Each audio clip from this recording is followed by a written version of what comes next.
የፕሪሚየር ሊግ 13ኛ ሳምንት ስኮር ፕሪዲክሽን ብሬንትፎርድ ከበርንሌ ብሬንትፎርድ ይህንን ጨዋታ 2-1 ያሸንፋል። የምትጫወቱ ሰዎች ቶታል ጎል ኦቨር 1.5 ብሬንትፎርድ 3-1 ያሸንፋል። ማንቸስተር ሲቲ ከሊድስ ማንቸስተር ሲቲ 3-2 ያሸንፋል። ማንቸስተር ሲቲ ይህንን ጨዋታ 3-1 ያሸንፋል ብዬ ገምታለሁ። የምትጫወቱ ሰዎች ቀጥታ ለማንቸስተር ሲቲ ዊን። ሰንደርላንድ ከቦርንሞዝ የጨዋታ በሁለት እኩል አቻ ውጤት ይጠናቀቃል ብዬ ገምታለሁ። የምትጫወቱ ሰዎች ቦርንሞዝ በጨዋታው አንድ ጎል ያገባል። ቦርንሞዝ 2-1 ሰንደርላንድን ያሸንፋል። ኤቨርተን ከኒውካስትል ኤቨርተን 2-1 ኒውካስትልን ያሸንፋል። የጨዋታ በአንድ እኩል አቻ ውጤት የሚጠናቀቅ ይመስለኛል። የምትጫወቱ ሰዎች በጨዋታው ከአንድ በላይ ጎል ይቆጠራል። ቶትናም ከፉልሃም ቶትናም ይህንን ጨዋታ 1-0 ያሸንፋል ብዬ ገምታለሁ። የምትጫወቱ ሰዎች ቶትናም ድራው ኦር ኖ ቤት አንድ እኩል አቻ ይጠናቀቃል። ክሪስታል ፓላስ ከማንቸስተር ዩናይትድ ማንቸስተር ዩናይትድ ይህንን ጨዋታ 2-1 ያሸንፋል። ይህ ጨዋታ በአቻ ውጤት በአንድ እኩል የሚጠናቀቅ ይመስለኛል። የምትጫወቱ ሰዎች ቦስ ቲም ቱ ስኮር አስቶን ቪላ ከወልቭስ አስቶን ቪላ ይህንን ጨዋታ 2-1 ያሸንፋል ብዬ ገምታለሁ። የምትጫወቱ ሰዎች አስቶን ቪላ በጨዋታው አንድ ጎል ያገባል። አስቶን ቪላ 2-2 ያሸንፋል። ኖቲንጋም ፎረስት ከብራይተን 2 እኩል አቻ ይጠናቀቃል። እኔም ማይክ አንቺ ጋር ተመሳሳይ ነኝ። ይህ ጨዋታ በሁለት እኩል አቻ ውጤት የሚጠናቀቅ ይመስለኛል። የምትጫወቱ ሰዎች ቦስ ቲም ቱ ስኮር ዌስትሃም ከሊቨርፑል ሊቨርፑል እንግዲህ ያገኘው ቲሙ ላይ ያሸነፈው ነው። ይህንንም ጨዋታ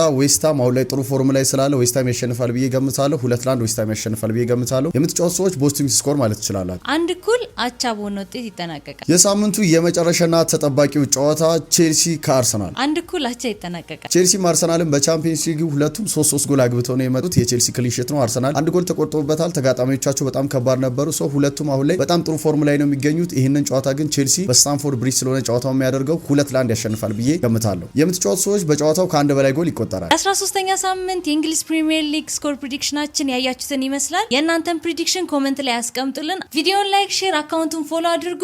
ይመቻችሁ።